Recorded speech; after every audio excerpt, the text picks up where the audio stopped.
सिरसवाडी तालुका खटाव येथील तळवस्तीतील उरमोडी कॅनॉलमध्ये बहीण भावाचा बुडून दुर्दैवी मृत्यू झाला।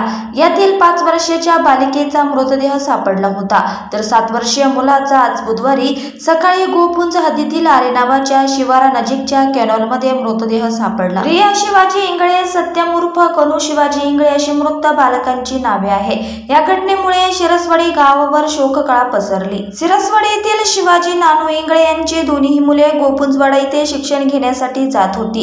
मुलगा सत्यम इयत्ता 2रीत तर मुलगी अंगणवाडीत होती। मंगळवारी शाळा सुटल्यावर मुले अजून घरी आली नाहीत म्हणून कुटुंबियांनी शोधाशोध केली। त्यानंतर काही वेळाने मुलगी रियाचा मृतदेह कॅनॉलमध्ये आढळून आला। रियाचा मृतदेह सापडल्यानंतर सत्यमला शोधण्यासाठी ग्रामस्थ, पोलीस व अधिकाऱ्यांची रात्री उशिरापर्यंत शोध मोहीम सुरू होती।